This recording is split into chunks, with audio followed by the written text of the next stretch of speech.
My name is Marcel Ernie, and you're watching Zone Television.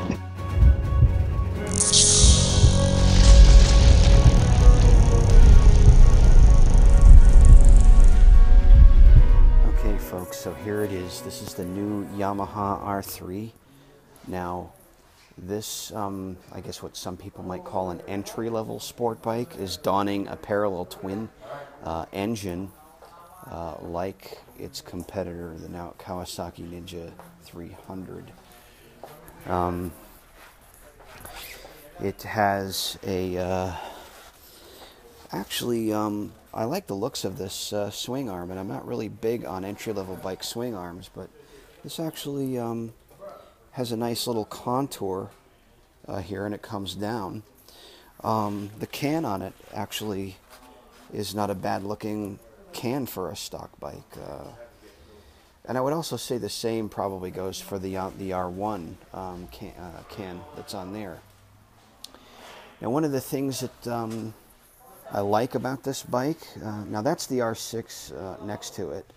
And as I did in a video a number of years ago, I was making a comparison contrast between the GSX R600 and the R6, and I was just noting how high the seat is. It's very, it almost puts you right up and into the tank, whereas, for example, this like R3, it's much more of a scalloped look, sculpted, scooped out, if you will, in the seat area, and it has a nice taper into the tank as well. Now these are using, I think this is a tubular steel frame, and I really can't see too much of it because the fairings are masking a lot of the... do you know that this actually front, now that I see it in person, looks a lot like a Ducati Panigale. I don't know if any of you can see the same thing that I do here, but that has a very Panigale-esque type look, which will... The Japanese have been well known for sometimes mimicking European styling. Honda has done it with some of the in the automobile line. Honda's done it with some of like the BMWs.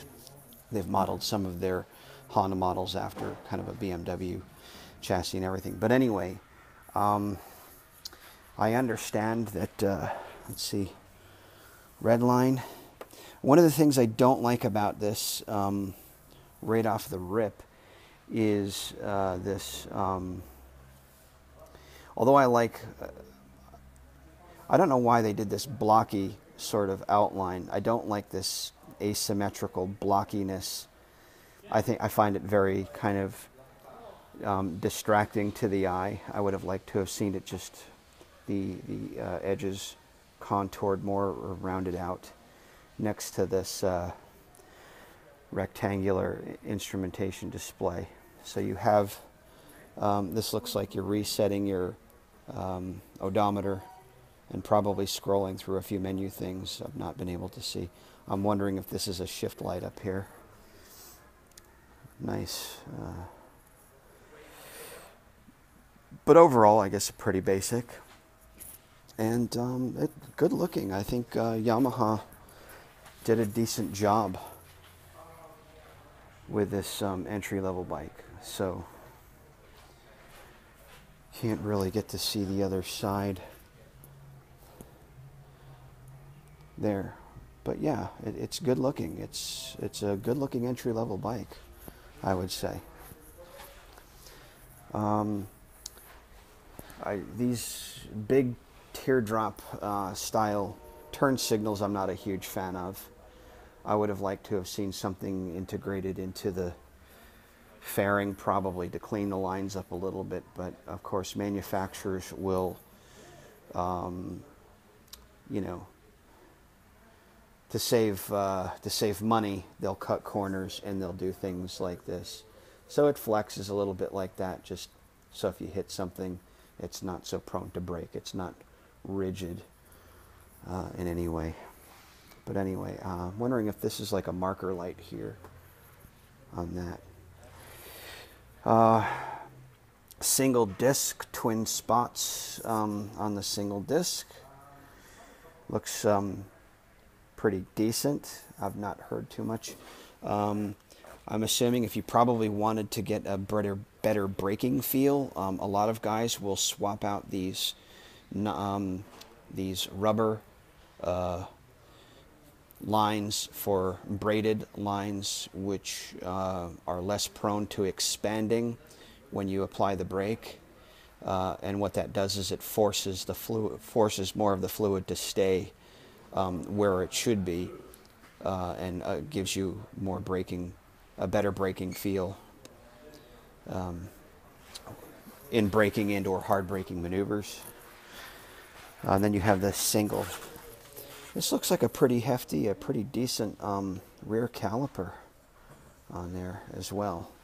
But again, if you're going to want a better braking, some guys will swap out the pads and then put braided braking lines in there. I like the wheels too on this. They didn't chintz on the wheel design. Great wheel design. I'm assuming you could probably go one bigger there, but that's what they're giving you from the factory. So it looks like might give you some pretty decent stick. You get them scuffed up enough. And there you have it. At least for now, it's just kind of a brief overview of the Yamaha R3.